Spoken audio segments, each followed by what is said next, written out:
karena Persib punya daya tawar. Persib punya market yang besar, Persib punya sejarah dan lain-lain, sehingga akhirnya bukan agen yang harus datang ke sana, tapi justru mereka yang datang, mereka yang gue butuhnya sini, ya udah ini yang gue beli. Nah, kalau kita lihat Kurzawa kan bisa memainkan dua posisi ini gitu, dan emang di era sekarang itu rata-rata pelatih menginginkan pemain itu bisa dari banyak posisi ya. Minimal 2 ya. Kalau gue lebih lihat makin seru nih persaingan di papan atas.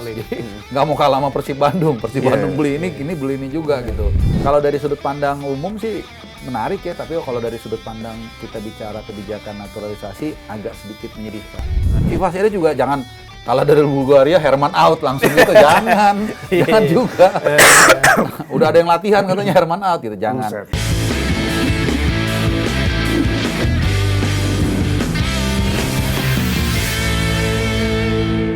Oke Zoners, kembali lagi di Podcast Locker Room. Hari ini kita akan membahas soal bursa transfer paruh musim Super League yang sudah dibuka per 10 Januari 2026. Selain itu juga kita bakal membahas soal kemungkinan siapa saja pemain naturalisasi tambahan yang akan memperkuat timnas Indonesia asuhan John Herdman. Nah, tapi sebelumnya hari ini juga gue nggak sendirian, gue ditemani oleh editor okezon.com yaitu Wikanto Arung Budoyo. Gimana kabarnya nih, Bang Arung? Ya, kabarnya sehat lah. Ya, pokoknya kalau teman-teman sering baca berita bola dan sport di okezon.com, nah ini salah satu kreatornya. Nah, judulnya clickbait itu. Nah, itu dia. Waduh. Selain Bang Arung, kita juga sudah di kehadiran salah satu pandit yang ternama dan biasa membocorkan informasi yang sangat penting nih soal pergulatan atau informasi terbaru perihal sepak bola di tanah air. Siapa lagi kalau bukan Bung Haris Pardede atau Bung Harpa. Gimana kabarnya Bung Harpa? Kedinginan sih, kedinginan. hujan Sama mulu nih, soalnya. Dari pagi Bung Harpa hujan mulu. Tapi kita akan hangatkan pembicaraan. Nah, itu dia. Penting. Menghangatkan. Jadi gini teman-teman, ini kita disclaimer dulu, ini kita syuting di hari Kamis tanggal 22 Januari 2026. Nah, kita mulai pembahasan bursa transfer mulai dari Persib Bandung, Bung Harpa dan Bang Arung.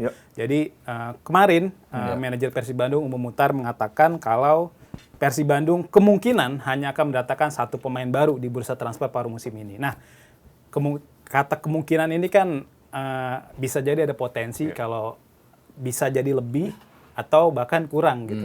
Tapi kan terlepas dari itu, saat ini ada satu pemain yang sangat gencar dikaitkan dengan Persib Bandung, siapa lagi kalau bukan Layvin Kurzawa ya. Katanya sih kabarnya bakal diperkenalkan oleh Persib Bandung di akhir pekan ini. Nah, tapi kita juga belum tahu gimana kelanjutannya. Kalau Bung Harpa ngelihat sosok Layvin Kurzawa gimana nih? Dengan track recordnya selama ini pernah bawa PSG 5 kali juara Liga Prancis, terus juga bawa PSG ke final Liga Champions tahun 2020. Kalau Bung Harpa melihat Layvin Kurzawa ini seperti apa? Ya, pertama kita lihat dari big picture dulu ya, soal kondisi Persib Bandung, terutama dikaitkan juga dengan kompetisi yang sedang mereka geluti saat ini. Liga 1 lagi bertarung seru banget kan, 3-4 tim ya, Borneo, Persija, dan juga Malut United. Ini kan poinnya tipis-tipis ya. Terus kedua juga ACL 2, tengah Februari nanti akan main 2 leg lawan Ratchaburi. Kalau nggak salah tanggal 12 sampai 19, kurang lebih seperti itu. Away dulu dan home. Dan kemarin pun saat drawing di AFC House di Kuala Lumpur. Hadir ya Bung Harpa ya? Kebetulan gue satu-satunya orang gila yang datang ke situ karena cuma gak ada yang lain. Gue doang, dan kebetulan gue sangat beruntung juga bisa ngobrol dengan Kang Adit. Nah, terima kasih Kang Adit, ngobrol-ngobrol enak dan sangat source-nya dia itu sangat firm ketika ngasih statement yang gue mewakili 2 pertanyaan bobotoh nih soal bursa transfer. Pertama itu soal Barba. Ini gimana nih? Karena kan banyak yang mengaitkan dia akan balik ke Italia karena nggak betah ya. Nggak betah keluarga. Dan memang banyak dialami oleh pemain-pemain Italia. Makanya pemain Italia dari dulu kan jarang juga merantau ke Inggris kemana-mana gitu ya. Entah gimana lah kulturnya, gue juga nggak tahu. Dan dia bilang, oh enggak, dia tetap kok stay gitu. Agak ragu juga karena ada yang mengatakan DM gue segala macam itu, Bung, locker room udah kosong katanya, gini-gini. Waduh, apa salah info gitu kan. Ternyata sampai saat ini kan masih main. Berarti terbukti. Nah, yang kedua soal penambahan pemain. Karena tantangan yang begitu besar, animo dan juga demanding dari bobotoh yang juga pengen melihat Persib berjaya nih. Dan bahkan kalau di ACL 2, kepentingannya agak nasional. Seperti yang kita sering singgung. Nah, kalau mereka bagus, jatahnya Liga Indonesia dapat. Dan beliau mengatakan, ya kemungkinan ada penambahan. Nah, ini dikaitkan dengan bridging tadi yang Bung Bur katakan. Wahaji Umum Mukhtar mengatakan ada kemungkinan ada. Lalu kemudian Bojan Hodak mengatakan ada tapi hati-hati. Nah, dari sini kita simpulkan kemungkinan besar akan ada penambahan pemain dan mungkin nggak banyak. Mungkin 1 atau 2. Nah, Kurzawa tadi kan menjawab pertanyaan soal Kurzawa. Ya kalau kita lihat dari CV-nya sih tutup mata lah ya. Bermain di PSG di level Eropa tier 1 walaupun tentu sekarang kualitasnya sudah tidak seperti dulu gitu.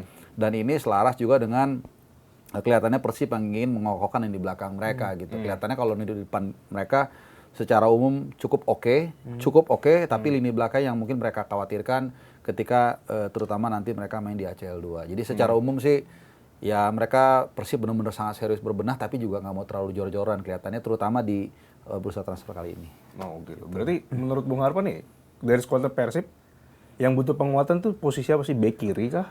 Ya kalau dilihat dari beberapa nama yang mereka incer sih kelihatannya sih back kiri dan back tengah ya. Karena kalau kita lihat Kurzawa kan bisa memainkan 2 posisi ini gitu. Dan emang di era sekarang itu rata-rata pelatih menginginkan pemain itu bisa dari banyak posisi ya. Minimal 2 ya. Karena ini kan sangat penting ketika menyusun pemain ketika mungkin lagi absen. Jadi mereka bisa ngaturnya itu bisa lebih gampang gitu. Mungkin kalau mau sedikit contoh tim kesayangan gua Gunners kan. Nah, biasanya back itu bisa 2 posisi tuh.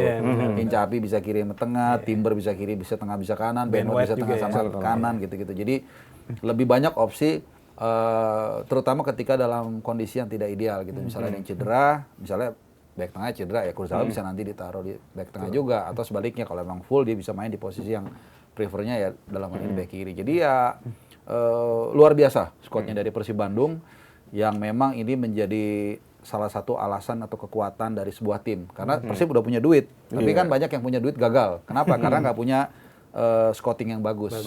Gitu. Nah, jadi kan Layvin Kurzawa memang secara pengalaman nggak bisa diragukan lagi Bung Harpa ya. Dia pernah punya karir yang bagus lah di PSG, di AS Monaco. Selain itu juga pernah main di Boavista juga. Nah, tapi di Fulham juga pernah kan. Nah, tapi di Boavista ini Kurzawa cuma punya caps 4 sampai 5 kali kalau nggak salah dan juga sempat cedera panjang. Nah, ini nih yang jadi pertanyaan banyak bobotoh juga. Kenapa sih manajemen Persib ngebet banget datangin Kurzawa di saat bersamaan dia sudah nggak punya klub nih selama 6 bulan terakhir, terus juga sempat absen panjang ketika membela Boavista. Nah, kalau Bung Harpan lihatnya seperti apa?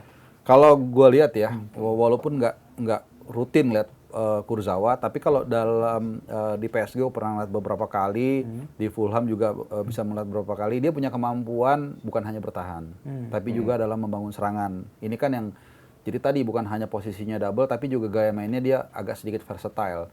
Jadi apalagi di era sekarang ya, pemain itu bahkan jangankan outfielder, tapi kipernya sekalipun kadang-kadang dituntut untuk bisa jadi libero kan, bisa build up serangan dan lain-lain. Jadi gua rasa sih ini yang dilihat. Tapi memang ya plus minus ya. Mungkin ada kita nggak tahu ya, scout pasti pemain itu kan nggak cuma 1 yang dibidik kan. Mungkin ada 20 kali. Tapi dikerucutkan karena mungkin ini agak mahal. Ini oke, tapi kurang speknya terlalu rendah. Sampai akhirnya mengkerucut ke 3, 4, 5 nama salah satunya Kurzawa. Jadi mereka pasti sudah mempertimbangkan masak-masak plus minusnya dan lagi-lagi dikaitkan dengan budget juga kan. Jadi kalau kita mau mungkin kita bisa datengin Nuno Mendes kalau bisa kan. Tapi kan duitnya berapa dan dia mau nggak? Nah gitu. Jadi kembali lagi soal itu dan kedua kalau soal cedera ya ini urusan medis ya kan. Apakah mungkin dia nggak diproyeksikan untuk 1 musim bisa aja. Karena ini hanya tinggal untuk sprint di les etape aja kan untuk Liga 1 dan juga ACL 2 kita nggak tahu. Jadi tapi gue yakin banget manajemen Persib yang selama ini sudah membuktikan cukup baik dalam memburu pemain, baik lokal, baik dari internal dari kompetisi internal mereka maupun juga dari luar ini cukup bagus. Jadi ya kita lihat aja. Tapi emang balik lagi kelihatannya tidak terlalu banyak pemain yang akan masuk di bursa transfer yang tengah ini. Tapi kan memang beberapa hari lalu juga sempat Kang Adit tuh Deputi CEO PT PBB membocorkan cara dia mendekati seorang pemain. Jadi kalau dulu tuh Persib Bandung ditawari seorang agen nih, dia nanti dikasih nih, gue punya pemain nih, agen bilang ke Persib gitu, A B C D, nanti Persib yang milih nih siapa yang cocok. Nah kalau sekarang Persib mulai mengubah pendekatannya, mereka tuh manajemen sekarang lebih ke tanya dulu ke Bojan, butuh pemain seperti apa, atributnya seperti apa. Misal dia butuh pemain yang tinggi, yang kuat di heading, terus juga punya kecepatan. Nah nanti biasa itu manajemen Persib memiliki kayak sebuah engine scouting gitu lah. Nanti dia memasukkan beberapa atribut yang dibutuhkan Bojan Hodak. Misal kita butuh dari liga, misal pemain asing yang di Liga Malaysia, Liga Irak atau Liga Spanyol, itu dimasukin di situ, datanya keluar pun kemudian nanti ada nih misal ada berapa puluh pemain, nanti diseleksi lagi, kemudian akhirnya ketemulah 5-10 pemain, barulah konsultasikan dengan Bojan Hodak, nih kita udah punya daftar pemain yang lo butuhin. Setelah itu barulah akhirnya Bojan Hodak mutusin, ya gue butuh ini. Nah akhirnya manajemen lah yang mendekati si agen pemain itu, kalau misalnya cocok akhirnya pemain itu gabung Persib Bandung. Nah kalau Bung Harpa ngelihat pola pendekatan transfer yang dilakukan oleh Persib Bandung seperti itu, nah ini udah bagus belum sih Bung Harpa? Ya jelas pasti bagus ya. Jadi analoginya gini, kayak kita mau bangun rumah seperti apa nih? Kita ngomong ke mandornya, tanya apa yang dibutuhkan misalnya. Saya bangun rumah kuat. Berarti kalau mau bangun rumah seperti ini, industrial, kita butuh besi yang begini. Ya kita cari. Bukan sebaliknya. Agen ataupun tukang bangunnya menentukan. Ini pakai yang ini aja. Padahal kita nggak butuh itu. Jadi itu yang benar. Dan kenapa itu bisa dilakukan Persib menurut gua? Karena Persib punya daya tawar.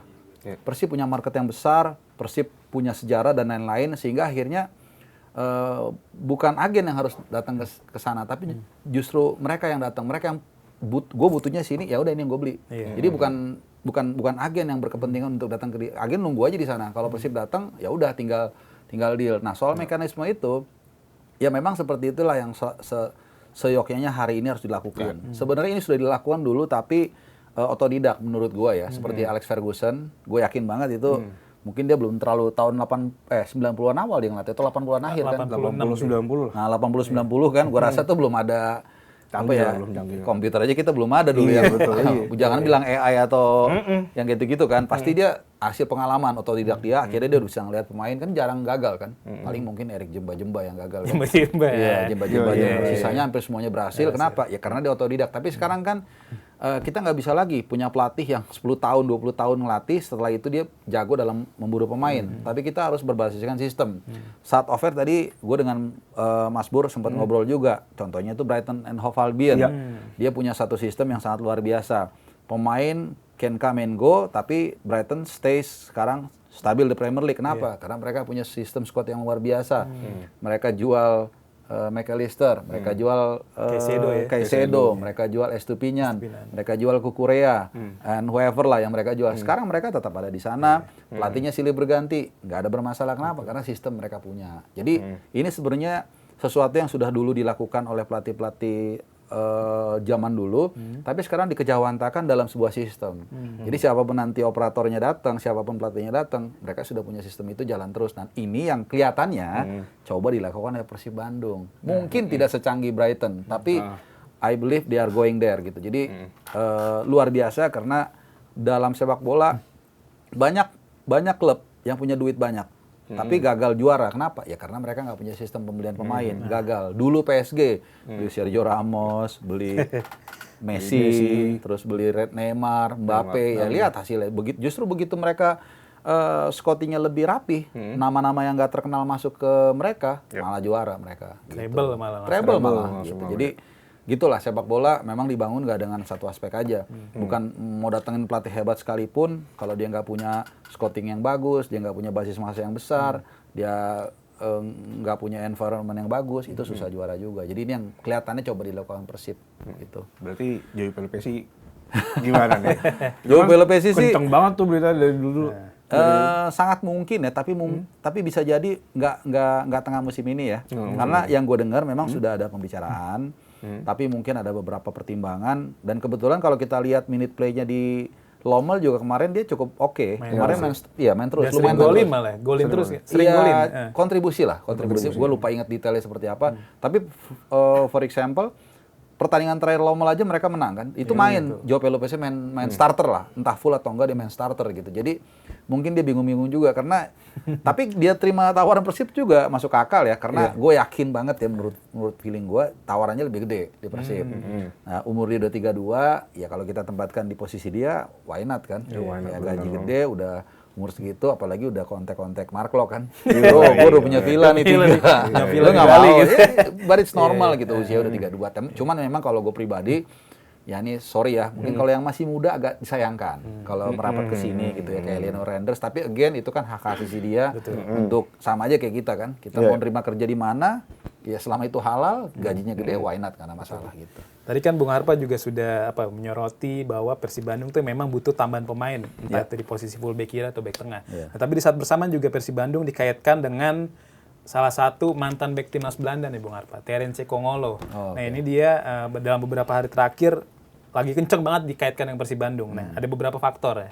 Pertama Tom Haye nih yang merupakan salah satu gelandang Persib Bandung menyukai postingan dari Kongolo ketika memutuskan pergi dari klubnya saat ini NAC Breda di bulan Januari 2026. Selain itu juga memang kalau misalnya memang Barba sudah dikonfirmasi oleh Umum Mutar ya kalau bakal bertahan. Tapi kalau misalnya memang ada kejadian yang di luar dugaan atau mungkin nanti Persib melepas satu pemain asing dan butuh tambahan pemain asing di posisi bertahan, bisa jadi Kongolo masuk. Nah kalau Bung Harpa ngeliat sendiri, bagaimana nih sosok si Terence Kongolo ini? Iya sama ya, kalau kita lihat Kongolo dan Kurzawa ini kan posisinya juga mirip banget.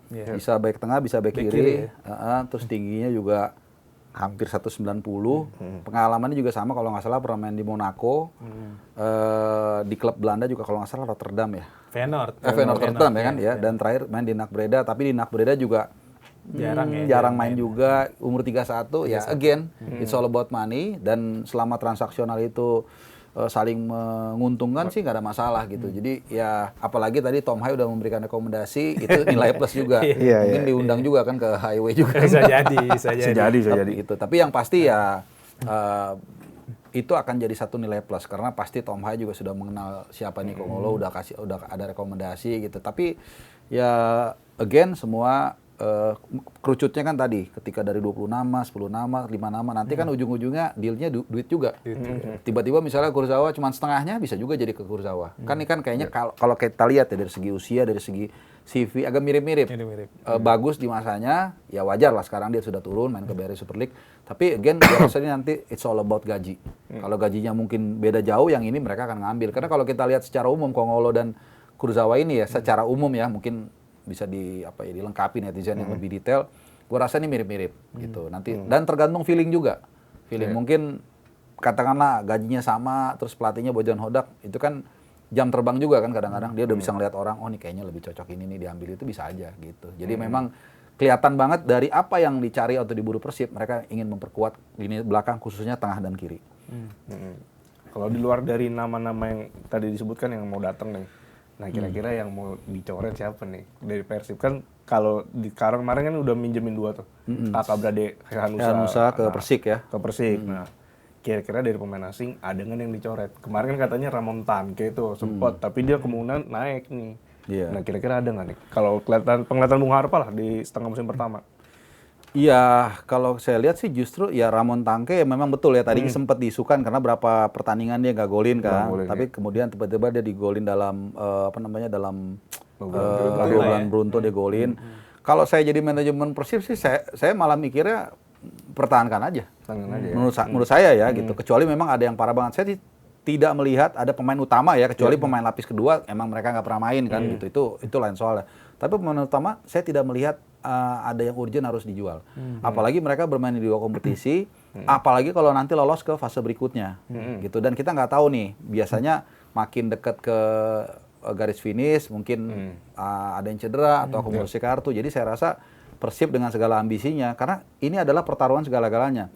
Daripada mereka mengeluarkan 1-2 pemain yang akhirnya membuat ambisi mereka gagal sebagai tim pertama di Indonesia yang juara 3 kali berturut-turut, mendingan mereka keep aja, kan nggak pernah tahu. Gitu. Iya. Atau mungkin gini Bung Harpa, manajemen Persib akhirnya memutuskan melepas Adam Zibek. Adam Zibek kan sendiri di Persib ya baru main sekali kalau nggak salah ketika lawan Persita, dan saat itu Persib kalah 2-1. Nah, jadi bisa aja opsinya Adam Zibek cabut, Iya. kemudian digantikan oleh kiper lokal mungkin. Kan saat ini dalam beberapa hari terakhir tuh kencang rumornya Cyrus Margono katanya diincar oleh Persib Bandung untuk bisa jadi menggantikan posisi Adam Zibek. Nah, ketika Adam Zibek keluar otomatis ada satu slot pemain asing yang kosong nih. Nah, ini kan bisa jadi buka kemungkinan Persib Bandung untuk datengin mungkin Kurzawa dan Kongolo atau gimana Bung Harpa melihatnya? Kalau untuk posisi penjaga gawang ya, penjaga gawang ya memang pemain asing nggak main di tim utama memang agak aneh ya kan,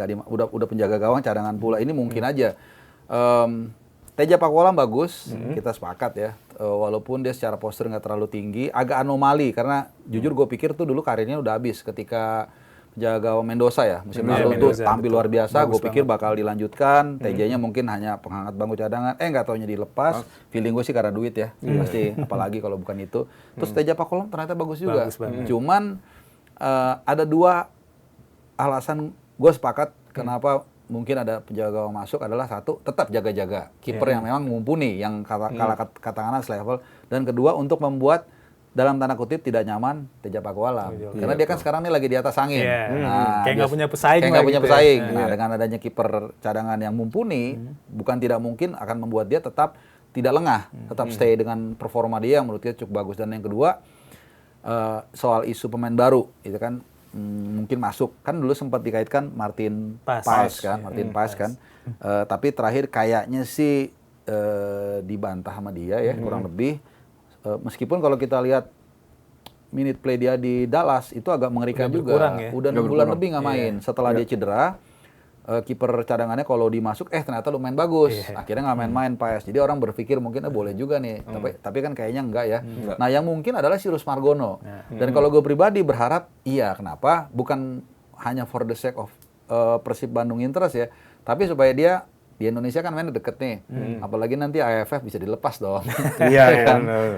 Kan kalau John Hortman udah bilang kalau pemain yang di Eropa tier 1 kayak Jay Itzes, kayak Kevin Dix, hampir tidak mungkin, karena itu lagi mau menuju pramusim baru tuh, kalau nggak salah akhir Juli ya, akhir Juli liga-liga udah mulai tengah Agustus, jadi hampir pasti nggak bisa dilepas. Nah, berarti kan Emil udah pasti nggak bisa dilepas.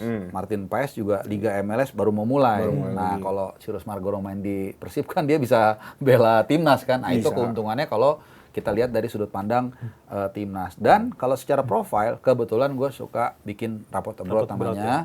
Dan penampilan dia itu, gue nggak nonton live ya. Cuman highlight-highlightnya dia kiper modern lah. Bisa build up. Kemudian medium pass-nya bagus. Kalau dia di press, dia nggak langsung buru-buru. Kalaupun terpaksa harus dia clearance, dia nggak clearance-nya asal-asalan buang jauh ke depan, tapi dia masih bisa medium pass langsung, umpannya bagus-bagus gitu loh. Tingginya 190 kalau nggak salah, ideal, refleksi bagus, sebenarnya oke sih. Gue juga nggak ngerti kenapa dia tidak menjadi masuk radar timnas, dan gue rasa kalau dia masuk ke Persib, apalagi nanti kalau kita bicara ACL 2 nih, ACL 2 kan lawan Ratchaburi. Gede-gede pasti kan pemain asingnya. Ratchaburi mungkin masih bisa kita lewati nih. Setelah itu kan ketemu Pohang atau Gamba Osaka. Walaupun Gamba kalau nggak salah sih agak lagi jelek ya, tapi tetap aja lah Jepang kan nggak bisa kita anggap semata. Nah, itu kan pemain asingnya tinggi-tinggi, bola atas. Jangan salah, bukan hanya soal postur loh. Tapi kita bisa lihat waktu kita round 3 terakhir itu lawan Jepang kan gol pertama sundulan. Dan gue sempat ngelihat colongan nih, ngelihat latihan mereka. Sundulannya gila-gila. Yang gila-gila. Memang bagus mereka, walaupun secara postur tidak setinggi katakanlah pemain Latin atau pemain Afrika. Artinya tinggi badan tuh matters buat kiper. Sama seperti basket. Lu kalau tingginya 165, mau sejago apapun gak akan bisa compete. Kiper juga gitu. Mau lu sejago apapun, tetap tinggi itu matters. Nah, jadi Cyrus Margono itu checklist semuanya, dan untuk kepentingan nasional juga lebih diuntungin. Jadi ya, dan gue nggak tahu ya harganya ya red cardnya dia, tapi kayaknya sih masuk lah, kayaknya sih masuk. Yang kebetulan juga memang Cyrus saat ini berstatus tanpa klub ya Bung Harpa, jadi Persib punya nilai plus lah buat datengin kiper yang satu ini. Nah, yang tadi kan Bung Harpa bilang kedatangan Cyrus nih diharapkan bisa membantu Persib di ACL 2 ya, entah nanti ketika melawan Ratchaburi atau mungkin ketemu Gamba atau Pohang di babak perempat final. Nah, ketika nantinya Persib bisa ngalahin Ratchaburi, terus lanjut bisa menghadapi Gamba atau Pohang, kita atau Persib butuh pemain sekelas Jesse Lingard nggak sih nih, Bung Harpa? Karena kan ini unik banget kalau di medsos ya sekarang tuh Jesse Lingard kan setelah dilepas Dia tadi di Korea ya? Iya, di Korea, FC Seoul. Korea kan? FC Di Seoul. FC Seoul Habis kontraknya kontraknya. habis di Desember kemarin. Terus juga uniknya nih, Jesse Lingard ternyata punya agen yang sama dengan penyerang Persib Andrew Jung. Oh, Dia oke. juga Layvin Kurzawa. Nah, Oke. pokoknya nih cocok logi ini tuh bikin banyak bobotoh berharap ya udah ambil Jesse Lingard. Nah, di saat bersamaan kan juga sebenarnya Persib nggak punya pemain nomor 10 yang benar-benar firm ya. Dalam pola 4-2-3-1 Bojan Hodak itu, pemain nomor 10-nya bergantian, entah itu Tom Haye, Adam Alis, atau Luciano Goicoechea. Padahal pemain ini nih, posisi nomor 10 itu sebenarnya bukan posisi aslinya. Misal Tom Haye kan posisi aslinya memang nomor 8, terus juga Lucho juga nomor 8. Nah, apakah ini memang waktu yang tepat bagi Persib untuk datengin pemain nomor 10 seperti Jesse Lingard? Oke, kalau gue nggak setuju. Kalau gue nggak setuju, karena ini anak agak banyak masalah sebenarnya setahu gue. Iya, benar. Banyak joget ntar dia. Nah, Itu takutnya kayak William ujung-ujungnya. itu dia. juga ya. Karena dulu kalau nggak salah pernah pramusim dia berulah, pokoknya berulah. troublemaker lah. Nah, ritme Persib kan sekarang agak lumayan oke nih. Lagi bagus Suasananya ya, lagi kondusif bagus, lagi. lagi kondusif secara mental ya. Kalau soal ada bongkar pasang 1-2 posisi itu wajar. Tapi secara mentality ini sangat luar biasa. Kemarin kan gue juga sempat nonton El Clasico di mana di GBL ya? GBL akan itu luar biasa. Semua fans juga penuh kita lihat nonton ya kan. Sangat damai pula. Auranya pokoknya bagus lah gitu. Jadi kalau tiba-tiba datang takutnya bikin kacau nih. Ini gue kalau sedikit flashback ya ke Liga Inggris ya. Dulu tahun 95 itu pernah Newcastle itu di posisi nomor 1. Ya kan bagus. Terus dia datengin Faustino Asprilla. Oh, iya. Memang Iya, waktu iya. itu dia bukan Oh, troublemaker ya. Troublemaker. Cuman agak-agak ngeganggu ritme lah gitu. Padahal nggak terlalu butuh sebenarnya mereka pemain depan gitu. Jadi oke lah mungkin pemain nomor 10 yang real Persib nggak terlalu punya. Tapi gue rasa plus minusnya gitu loh. Bagus jeleknya. Oke mungkin kita dapat pemain nomor 10 tapi juga nanti dia bikin masalah, terus dia ngerasa gue bekas Manchester United nih, nanti ada gitu-gitunya lagi, nanti selama ini kan semua sama Bojan Hodak diginiin kan, udah bagus nih kondisinya, suka nggak suka ya emang pelatih harus diktator, dalam arti harus dia yang ngatur semuanya, nanti kan tanggung jawabnya dia juga. Jadi kalau tiba-tiba nanti mungkin ada pemain yang nggak suka, wah Jesse Lingard bisa untuk teman pemberontak nih kan, atau apa itu organisasi kan ada manajemen konflik. Kalau gue sih kurang setuju ya, bukan yang nggak mau Persib itu jadi bagus, enggak. Justru takutnya dia malah banyakkan mudaratnya daripada manfaatnya. Tapi kalaupun tiba-tiba manajemen Persib mengambil keputusan untuk mengambil dia, ya mudah-mudahan bagus jadinya gitu. Jadi kalau gue sih agak kurang setuju ya gitu, karena dengan yang ada pun bisa lah dimaksimalkan lah.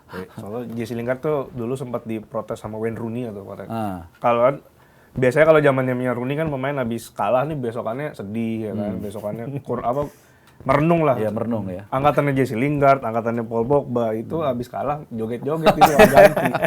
Makanya mungkin mentalitasnya beda ya. Mentalitasnya beda. Mungkin itu ditakutkan juga kali ya. Ya Jadi, lebih ke situ sih. lebih ke situ ya. Jadi mungkin bukan negatif vibes tapi positive vibes di momen yang salah. Ya kalau habis menang joget mah nggak apa-apa. Iya benar. Gitu. Posisinya habis kalah gitu. Iya dan apalagi sekarang dua kompetisinya kan Persib benar-benar harus benar-benar gigi 5 kan, nggak bisa lengah sedikit karena kita semua tahu lah di Liga 1 poinnya sangat tipis. Jadi 1 poin kalah sekali menang sekali itu sangat berarti dalam perebutan untuk posisi di papan atas. Nah ini kan bicara pemain asing tambahan untuk Persib Bandung Bung Harpan. Kan tadi kan juga sudah dibahas juga oleh Bung Arung kalau gimana Persib butuh pemain tambahan nggak sih di lini depan kan. Ramon Tanke yang sempat redup di awal musim kan memang di beberapa match terakhir sudah sempat golin ya. Dia bahkan golin di laga krusial ketika melawan Borneo dan juga Bangkok United saat itu kan. Nah tapi kan di saat bersamaan juga ada striker bagus nih sebenarnya yang lagi lowong, ada namanya Margozu Gancik. Nah ini mantan rekannya Jesse Lingard juga di FC Seoul. Nah kalau misalnya memang Persib niat ini sebenarnya pemain top kayak gini bisa didatengin sih Bung Arpa, karena kan sebenarnya seperti yang sudah saya bilang tadi ya bisa jadi Persib ngelepas Adam Zibek untuk menambah slot pemain asing yang kosong ini, karena kan kalau Zibek keluar otomatis ada 2 yang kosong kan. Satu mungkin diisi Kurzawa, nah satu lagi nih bisa jadi diisi oleh bisa Kongolo atau mungkin Zugancik. Nah kalau Bung Arpa lihat sendiri Persib butuh penyerang tambahan nggak sih untuk bisa mencapai target prestisius mereka musim ini untuk hat-trick gelar juara Super League dan juga untuk makin melaju jauh di ACL 2. Mengacu lagi balik ke soal kebijakan manajemen ya, bahwa mereka nggak akan banyak beli pemain. Jadi mungkin maksimum 2. Ya kalau satu kita tadi udah bahas antara Kongolo atau mungkin Kurzawa, ya mungkin satu striker bisa aja dia beli gitu. Tapi bisa juga enggak, karena sebagai pelatih yang kalau gue lihat Bojan Hodak ini benar-benar bisa bukan hanya membuat pemain itu nurut, tapi juga dia bisa memotivasi ya. Tangke itu juga gue rasa kalau nggak disabet sama dia nggak mungkin bisa golin itu.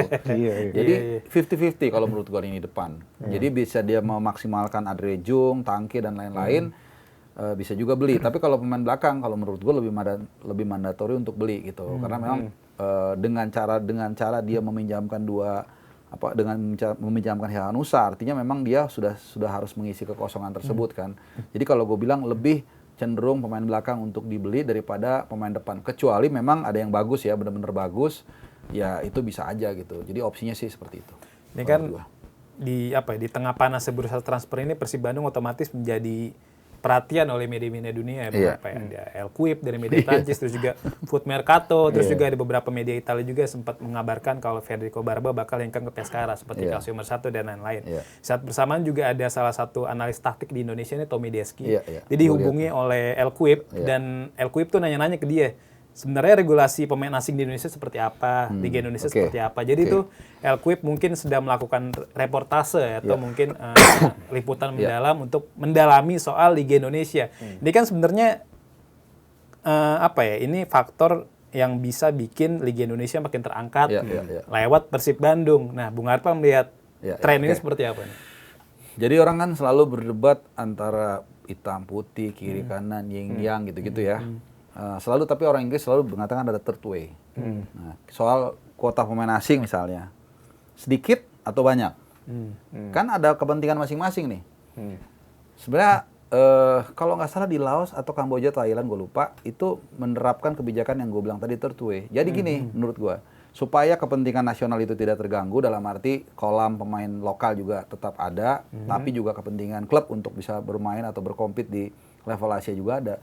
Bikin pengecualian. Jadi kalau tim-tim yang memang berlaga di ACL 2, jatahnya nggak apa-apa banyak.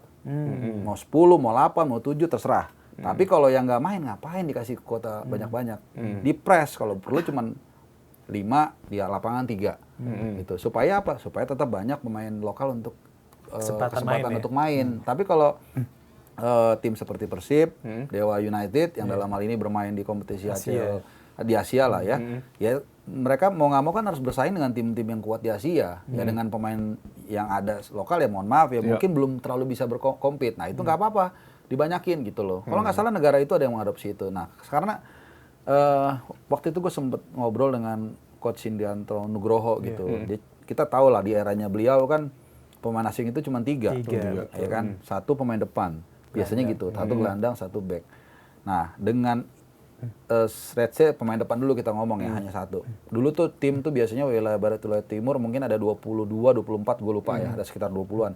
Berarti kan ada 20 striker yang bermain kan, lokal. Nah dari 20 masa nggak ada sih 2 atau 3 yang lahir. Nah itu yang maksud gue harapan gue, ya kita waktu itu debat, wah ini banyak perlu, enggak, dikit dong biar pemain lokal bisa main, enggak.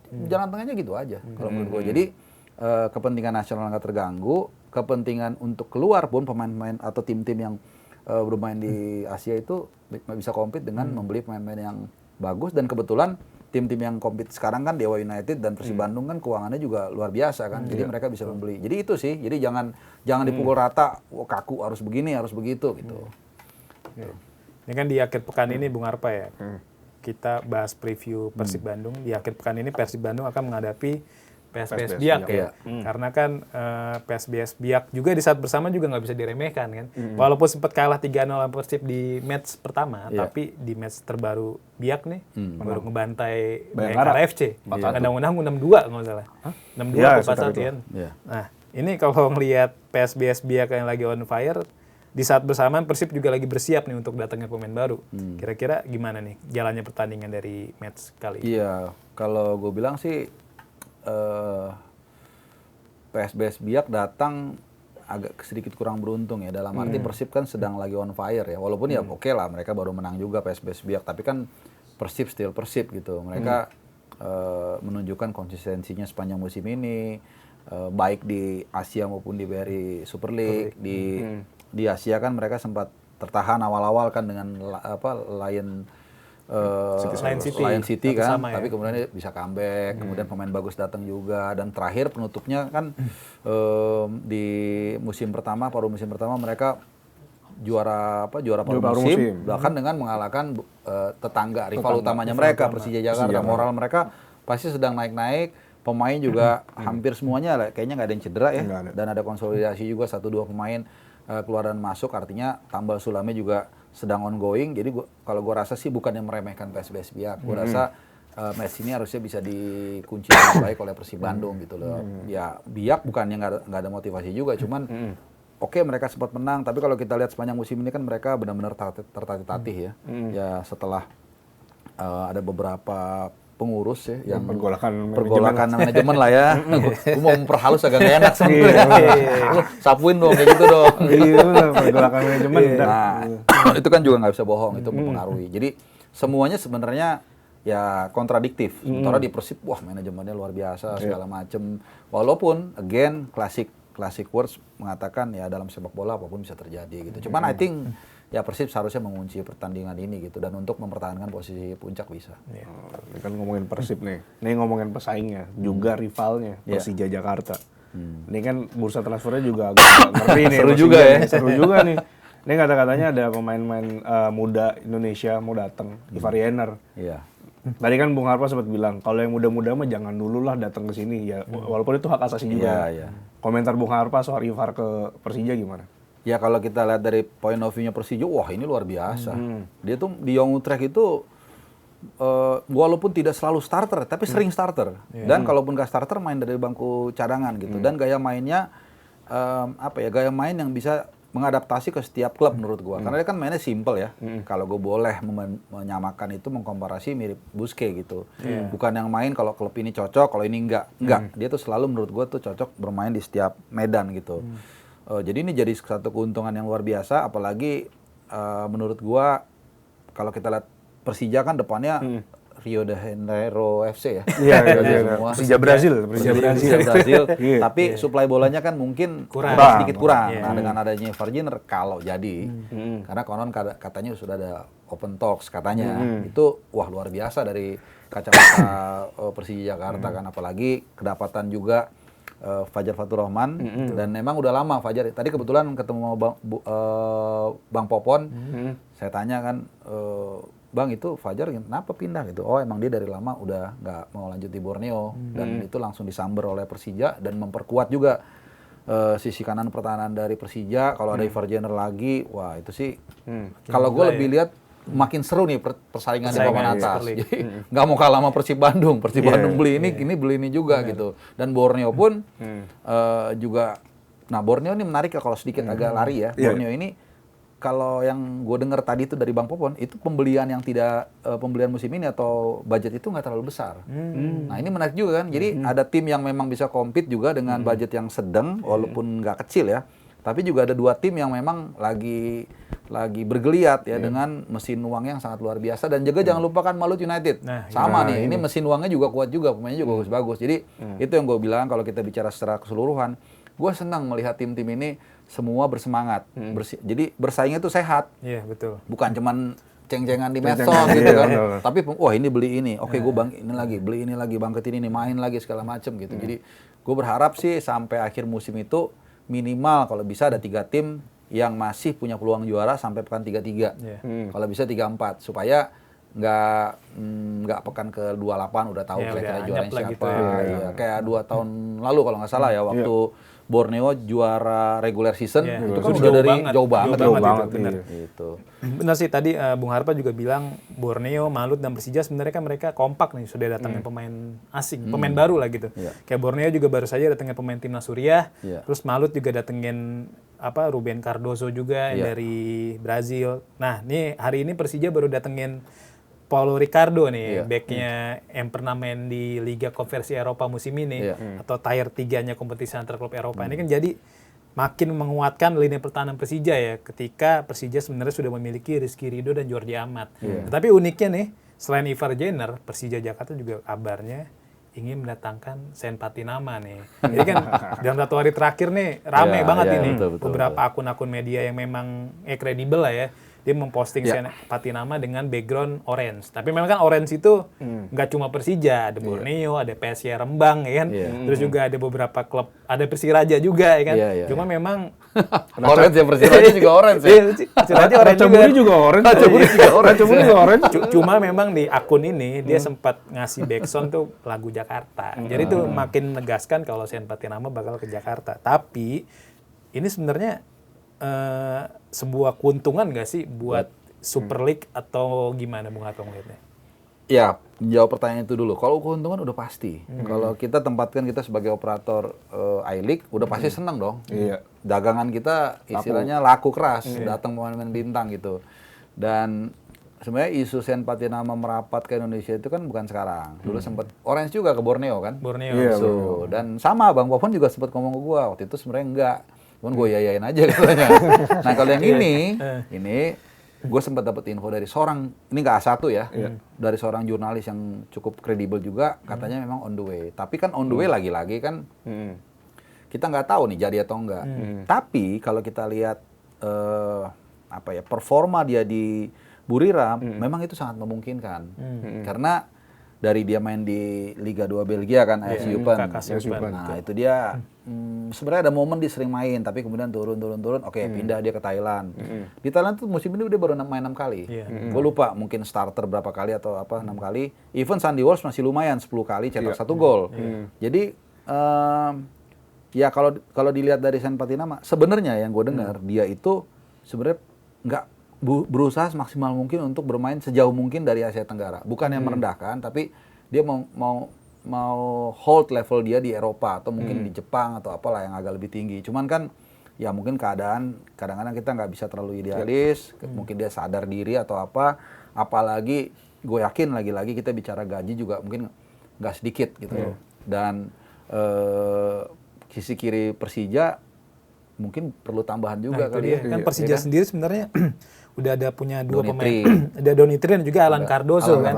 Ya. Nah, ini berarti memang menunjukkan kalau Persija memang butuh pemain tambahan di posisi kiri pertahanan, Bung Arpa? Iya, artinya seperti itu. Karena kalau kita lihat gaya main Sen Patinama tuh kayaknya dia di luar bek kiri, nggak tahu ya, mungkin pernah bek kiri tapi nggak terlalu ini ya. Nggak terlalu oke deh. Nggak terlalu oke kan. Jadi ya memang pure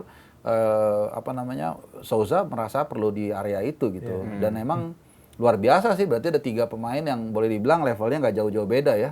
Cardoso, ada Donitri, dan ada dia juga gitu. Juga di kanan Rio Fahmi, ada Fatur Rahman gitu. Tubarao. Ya ada Tubarao, walaupun Tubarao agak blunder gara-gara kemarin jadi agak goyang juga. Injek kaki Beckham. Terus juga bikin penyebab gol Persib kan. Gol Persib juga. Seru sih, menurut gue sih seru sih. Ya kita sebagai penonton sih dihibur. Nah satu lagi sama alasannya juga, kalau Sen Patinama main di BRI Super League ya lebih gampang nanti kalau ada international break, terutama yang abu-abu kayak AFF. Nah, kalau kayak FIFA Series atau Asian Cup kan udah pasti mandatorius dilepas gitu. Jadi ya kalau dari sudut pandang umum sih menarik ya, tapi kalau dari sudut pandang kita bicara kebijakan naturalisasi agak sedikit menyedihkan. Karena kan kita berharap tadinya pemain-pemain ini datang dari benua, dari kompetisi yang kita anggap punya standar di atas kita, mungkin 2 level, membawa alih skill ya, kalau ada alih teknologi ini alih skill, tapi ketika mereka bermain di sini ya berarti transformasi itu agak makin mengecil kan, jadi nggak terlalu berbeda jauh, karena nggak tahu apakah pernah ada orang yang main di Liga 1 kemudian habis itu main di Eropa atau di Belanda lah misalnya contoh, atau di Italia, kayaknya hampir nggak ada ya kan, karena ya standarnya mesti kita akuin di bawahnya Eropa gitu, walaupun balik lagi itu hak prerogatif tiap individu. Kami ngomongin naturalisasi ini ada bridgingnya mantep nih. Gokil emang Bung Harpan nih. Nah ini katanya John Hartman lagi ke Eropa. Katanya dia juga nyari pemain-pemain baru nih buat naturalisasi. Kemarin kita dengar katanya Pascal Strike atau gimana bacanya waktu itu. Dia bilang nanti dulu deh kalau Indonesia. Nah kira-kira ada pemain lain nggak yang dilirik sama John Hartman? Dengar-dengar nih. Kalau yang dia incer sih Ya nggak tahu persis ya, cuman ada beberapa nama yang gue justru nyari-nyari sendiri nih. Kan kita butuh striker ya. Ada pemain Australia nih berdarah Medan juga nih, Nah, Luke Vickery. Luke MacArthur ya. MacArthur. ya. Kalau nggak salah dia di ACL 2 juga ya. ACL 2 ACL 2 segrup sama kemarin tuh sama Hanoi. Bukan sama Hanoi. Iya sama Hanoi betul. Hanoi ya, Sama klub Vietnam di gitu grup ya. Grup E. Nah, gue lihat mainnya begini jempol bagus. Dan cuman gini, profil ini mirip sebenarnya dengan Ole Romney. Aslinya tuh sebenarnya dia penyerang kanan. Kan Ole Romney juga ya menyerang FR lah ya, forward right. Cuman clinicalnya bagus. Bagus, mau bertahan, crossingnya oke, lumayan lengkap sebenarnya. Nah, ini mungkin gue yakin lah pasti ini masuk radar juga seharusnya ya. Umurnya 21 tahun, berani ngadu badan, lumayan lengkap. Ya klubnya juga nggak kaleng-kaleng juga, main di ACL 2. Dan kalau kita lihat kebutuhan lini depan kita kan juga agak lagi sedikit questioning nih. Ole Romney belum cetak gol sama sekali sama assist di Oxford. Kemudian Ragnar udah 2 bulan gak main. Kalau kita mau anggap dia sebagai penyerang. Terus Miliano paling gol. Nah, Miliano untung semalam baru golin. Gol debut dia di Eredivisie tuh. Nah, senang juga kan. Dan bukan hanya itu sebenarnya. Sebelumnya pas lawan Telstar itu dia masuk menit 70-an. Kemudian dia bikin scrimmage lah intinya. Terus di rebound sama temennya, di assist jadi gol habis itu. Pokoknya begitu dia masuk tuh dari 0-2 jadi 2-2, dia tuh bikin banyak kekacauan di lini pertahanan Telstar. Terus kemarin lawan AZ Alkmaar kalau nggak salah dia bikin gol juga dan bagus pergerakannya. Positioning dari kanan, coming from behind, terus cutting inside, coming from behind ya. Coming from behind dan langsung dia mencetak gol dan gue yakin banget di pertandingan berikutnya dia akan lebih banyak minute play. Tapi yang lain-lain kan ya dia oke lah. Gue yakin banget dia nanti akan kalau memang konsisten ya, Maret nanti dia hampir pasti starter. Tapi selain dia kan nggak ada. Oleh lagi berjuang, Ramadan Sananta juga. Kalau gue lihat ya, kemarin dia memang cetak gol waktu lawan Kelantan. Cuman kelihatan gimana ya, kayak nggak dapet vibes-nya gitu main di Malaysia gitu. Klub Brunei lagi kan. Jadi ya Luke Vickery. Tuh gua belum hafal Luke Vickery. Yang salah satu yang menurut gua sangat bisa untuk dinaturalisasi dan perlu. Ada satu lagi sih ya, gue lupa, pemain keturunan Belanda juga yang main di Turki. Turki. Enggak, yang kemarin baru ini ada kasus dia mau di penjara katanya. Jason Osterwolde. Osterwolde. Nah, cuman itu kan lagi-lagi back kiri sama back tengah. Kita udah numpuk ada 7 kali pemain back kiri gitu. Itu lebih ke situ sih. Kita ada siapa aja? Alvin Verdong, Sen Patinama, Dean James, Nathan juga bisa situ. Abner kalau menasikin. Arhan juga kalau bisa juga. Nah, kalau Osterwolde masuk kan jadi berapa namanya? 7. Itu kan memang Osterwolde juga beberapa hari yang lalu dia juga baru bikin klarifikasi kalau dia tuh sebenarnya belum mau membela timnas Indonesia karena dia masih ingin berjuang untuk masuk ke timnas Belanda. Seperti apa yang disampaikan oleh Pascal Struijk juga kan. Betul. Karena kan memang Jason Osterwolde, Pascal Struijk nih mereka main di kompetisi atas ya Bung Harpa ya. Pascal Struijk rutin main di Leeds bahkan jadi kapten kan. Terus juga Jason Osterwolde juga jadi pemain andalan di Fenerbahce yang mana salah satu kompetisi top lah di Eropa ya. Nah kalau misalnya di luar Jayden, Pascal, juga Luke Vickery, ada nggak sih kira-kira pemain tambahan nih yang bisa bawa timnas Indonesia ya nanti membantu timnas entah di Piala Asia 2027 atau di kualifikasi Piala Dunia 2030 zona Asia. Karena kan sebenarnya ada nama-nama lain seperti Bung Harpa, seperti Dean Zerbergen kan, striker VVV Venlo. Tapi memang secara koleksi gol memang nggak semewah pemain-pemain lain ya, karena kan dia koleksi golnya musim ini juga baru 3 gol. Nah, ada pemain lagi nggak Bung Harpa khusus kita fokus ke lini depan dulu deh. Kalau di depan udah memang sepi banget sih sepi ya. Ya itu tadi sih Luke Vickery itu. Dan memang gini loh, kalau kita bicara secara umum naturalisasi ini kan seperti kita bahan tambang ya. Jadi dalam setahun 2 tahun terakhir kita nambangnya udah banyak nih. Habis tinggal dikit. Ya kan? Tinggal dikit walaupun masih ada. Dan jangan lupa juga dalam beberapa tahun ke depan kan ya gue nggak tahu mungkin 10 tahun lagi, 15 tahun lagi. Ini kan udah masuk ke generasi keempat ya. Berarti udah nggak bisa lagi. Nah, kemudian yang pertama yang ada pun sudah mulai kita tambang, dan yang ketiga kalaupun yang ada gini, antara dia mohon maaf ya kualitasnya kurang banget atau dia in between kayak Pascal Struijk sama Osterwolde. Jadi kayak Jan Madsen kan juga dulu gitu, lama. Kenapa? Dia ngerasa gue kayaknya masih bisa compete ke Belanda nih. Dan kita paham lah itu situasi itu. Sehingga dia nunggu-nunggu tuh. Ole kan juga Ole gitu kan. Jan Madsen bahkan golin lawan Spanyol. Golin lawan Spanyol ya. Dan hampir nggak dipanggil Euro kan kalau nggak salah di Euro yang tahun lalu 2 tahun lalu kan. Cuman akhirnya dia dapat caps, intinya dapat caps. Ya udah selesai. Saya tuh nggak dipanggil lagi sih. Iya, udah susah lah. Nah, sama dengan Messi Ilgers juga gitu kan dulu. Siapa? Messi Ilgers juga gitu. Messi Ilgers juga nunggu. Mungkin dia lihat, wah ada Van de Ven, ada Van Dijk, ada Botman, De Ligt masih muda. De Ligt masih muda, name it lah semua itu kan. Ah udahlah kayaknya udah nggak mungkin nih gue cabut ke Indonesia. Jadi itu normal aja kan. Nah sekarang tadi siapa si Pascal Struijk misalnya main di Liga Inggris kan levelnya luar biasa kan. Pasti dia juga pasti masih berharap walaupun dia tahu mungkin agak sedikit kecil, tapi kayaknya masih mungkin nih main buat tim nasional Belanda. Dan kita nggak pernah tahu, doa dia jelek mungkin.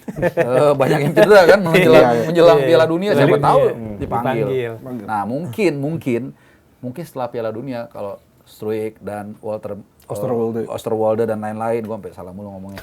Itu ngelihat udah deh kayaknya udah nggak mungkin ya, mungkin dia masuk. Jadi mungkin after 2026 ya kita lihat ke depannya. Kita lihat mungkin ada 1-2 gitu loh. Dan kalaupun nanti dinaturalisasi ya pilihnya tuh yang jangan asal-asalan lah gitu.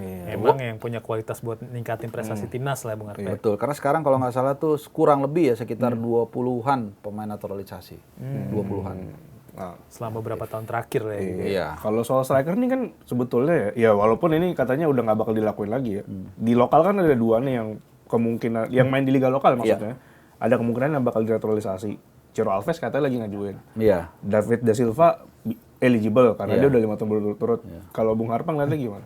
Kalau misalnya kalau menurut gue sebagai di posisi pelatih John Hartman, kalau memang gue rasa dia masih capable untuk diusung menjadi striker timnas, why not? Nggak ada masalah. Dua-duanya punya kapasitas, walaupun usianya udah lumayan ya. Ciro tuh 37 kalau nggak salah. Ciro 37. David Da Silva 35, 36. Ya mungkin bisa aja buat AFF tapi ya. Buat AFF kayaknya. Jangan pendek kan. Karena kayaknya AFF ini selalu jadi apa ya? Bahan debat yang nggak kelar-kelar. Jadi kadang-kadang gini loh, ada orang yang kalau sudut pandangnya di sini dia bilang, wah ini perlu dong, masa kita udah bilangnya mau Asia tapi Asia Tenggara atau AFF aja nggak dapat. Tadi bilang, ngapain? Kita kan udah Asia ini gitu. Tapi kalau menurut gue sih kunci aja tuh. Kunci aja udah. Kalau kita udah menang, kalau kita dapat gelar itu, ya orang mau ngomong apa ya, kita menang juara tetap aja gitu. Jadi biar nggak ada nggak ada nyinyiran lagi. Dan satu hal, ini akan menjadi modal yang sangat berharga buat para pemain menyambut Piala Asia. Pasti lebih pede, terutama pemain lokal ya. Sorry itu saya mungkin kalau pemain bukannya membeda-bedakan nih, karena kita biar bahasa jelas. Kalau kayak pemain seperti Emil Laudero, Jay Itzes kan mentalnya udah beda lah ya, walaupun juara. Jadi buat pemain lokal ini kan juga biar mereka lebih percaya diri, terus mereka ada kebanggaan juga, dan yang paling penting adalah mengembalikan trust fans. Nah fans ini kan sekarang lagi kayak wait and see ya. Tetap mendukung merah putih pasti. Tapi kan kalau kita lihat dinamika sepanjang sejarah kan ada kalanya kita agak, lihat timnas tuh dulu males ya kan, ada lah itu wajar gitu. Nah sekarang nih tetap semangat, cuman masih nunggu nih, masih mungkin agak trauma sedikit. Ya mudah-mudahan kalau nanti John Hartman jangan diganggu, jangan apa-apa udah bilang nih tier 3, tier 4 nih, jangan gitu dong. Siapa sih yang iya, ada orang lah. Belum ntar taktiknya dikritik, 3 back, 3 back, nggak usah. Boleh ngasih masukan, cuman jangan menjudge gitu. Gue yang sering mengkritik aja sama sekali gue mendukung, tapi gue selalu bilang mulai dari nol ekspektasinya, nggak terlalu gimana. Nanti kalau FIFA Series mulai FIFA Series juga jangan kalau dari Bulgaria Herman out langsung gitu, jangan juga. Udah ada yang latihan katanya Herman out gitu, jangan. Even kalau gue pribadi ya AFF pun kalau misalnya kita udah mainnya bagus, kelihatannya pemain semangat, kita even gagal sekalipun menurut gue tetap kita dukung lah. Jangan paling nggak setahun sampai nanti Piala Asia. Nah setahun ini kita mulai lihat kira-kira hilalnya gimana sih nih. Kalau misalnya progresnya makin bagus, jangan langsung dituding, wah nih harus juara. Bung Arpa ini kan, makanya Bung Arpa ini kan tadi yang seperti kata Bung Arung tadi, Ciro Alves kan dan David Da Silva dalam waktu dekat akan menjalani proses naturalisasi. Tapi kan mereka ini proses naturalisasinya nggak lewat PSSI ya. Iya. Maksudnya ini lewat mandiri, lewat klub kan. Ini kayaknya pinggir jurang nih. Nah, dia 5 tahun. Kan 5 Iya tahun. tahu kayak Christian Gonzalez, kayak Maslow, kan? kan? Terus di saat bersamaan kan sebenarnya Pak Erick Thohir itu pernah bilang, kita tuh naturalisasi pemain-pemain yang memang punya darah keturunan Indonesia kan, ujungnya seperti Emil Laudero, maksudnya terus juga ada Ole Romeni. Nah ini kalau misalnya memang nanti Ciro Alves dan David da Silva udah jadi pure jadi WNI dan di saat bersamaan John Hertman butuh pemain tambahan di lini depan, bakal diambil nggak sih? Iya, pertama kita mesti sepakat dulu bahwa ketika dia sudah punya paspor bergambar Garuda, dia adalah bagian dari kita, itu dulu. Dan bahkan kalau kita lihat dari track record mereka, ya mereka kan udah lokal banget kan, udah lama di sini, udah bergaul dengan sini. Dan ingat nggak waktu sebelum Persib lawan Malut, dia ketemu Waji aja sampai cium tangan tuh. Udah segitu udah Berapa Indonesia. pemain Persib tuh mantan-mantan Iya, sangat budaya lokal itu dia udah sampai situ. Jadi menurut gua dia ya darah itu zaman dulu dia orang Brazil ya, tapi sekarang udah WNI dan kita udah bisa lihat dia benar-benar udah dia Indonesia lama segala macam gitu ya. Jadi menurut gua sih ya udah dia udah WNI. Dan yang kedua, apakah John Hartman akan memanggil dia? Ya why not? Kalau emang kita butuh. Kebetulan tadi seperti yang dikatakan kita cukup butuh di lini depan. Ole kayaknya nggak bisa dilepas. Terus siapa lagi? Mauro Seostra juga, ya sorry kualitasnya juga kita lihat kurang banget kan. Miliano mungkin Miliano oke. Tapi Miliano kalau nanti main di Eredivisie nggak dilepas juga bisa kan. Baru inget gua. Terus paling Ramadan Sananta. Tapi kan ya pertama cuma satu orang dan kedua juga ngepas lah ya. Sorry nih Ramadan nih. Tapi mudah-mudahan gue salah ya. Mudah-mudahan dia bagus. Ya, paling jadi, Excel ya, striker Excel runtuh kahu itu Oke, dia. juga ya. Gue rasa kalau kita sepakat ya bakal ada pemain yang selama ini jarang dipanggil atau nggak pernah dipanggil dan akan dipanggil dari Hartman. Salah satunya Excel. Dan kebetulan kita butuh di area tersebut kan. Jadi ya Excel bisa masuk, mungkin juga Ciro sama David da Silva. Kalau feeling gue salah satu minimal dari mereka akan masuk sih, bisa gitu. Untuk AFF paling nggak. Gitu. Dan bukan tidak mungkin kalau bagus dibawa juga ke Piala Asia. Gitu. Karena Excel memang ngotot banget kan. Ngotot banget. Lagi lawan Persib tuh. Minute play-nya juga bagus. Minute play bagus. Gol-golnya juga keren banget. Kan ngingatin kita sama BP ya. BP. Punya keunggulan bola udara. Dia penempatan posisi lumayan lah. Kalau untuk ukuran lokal. Kan Bung Arpan sebelum Timnas main di Piala AFF kan Timnas bakal main di FIFA Series kan. Nah di bulan Maret nanti sudah ada 3 lawan yang bakal dihadapi Timnas kan ada. Jadi dari 3 ini bakal dihadapi 2 diantaranya ya. Ada Bulgaria, Saint Kitts Nevis dan juga Solomon. Solomon. Susah banget. Namanya dua-duanya susah ya. Saint Kitts Nevis, Solomon. Gue juga berapa kali baru pas bacanya. Ada yang bacanya Saint Kitts. Saint Kitts. Ada yang Saint Kitts kan. Tapi kan di panduan bahasa Indonesia yang baru tuh namanya Santo Kitts and Nevis. Nah kan beda lagi. Kita ikutin yang Inggris aja lebih gampang kayaknya. Saint Kitts and Nevis ya. Nah itu kan ada 3 tim itu. Sebenarnya formatnya gimana sih Bung Arpan? Nanti apa sistem gugur atau sistem grup? Udah ada bocoran belum? Oke, yang pasti pertama kalau gue pribadi sih sangat mengapresiasi apa yang dilakukan FIFA dengan membuat FIFA Series. Kenapa? Sebenarnya ini tujuannya untuk lebih membaur di antara negara-negara yang punya konfederasi yang jauh-jauh nih. Karena kalau nggak ada kayak ginian, mungkin sampai kiamat kita nggak akan pernah ketemu sama Bulgaria atau Saint Kitts and Nevis, apalagi Solomon Islands. Dulu kita pernah ketemu Fiji kalau nggak salah. 2017 ya. 2017. Patriot ya yang ada insiden itu ya.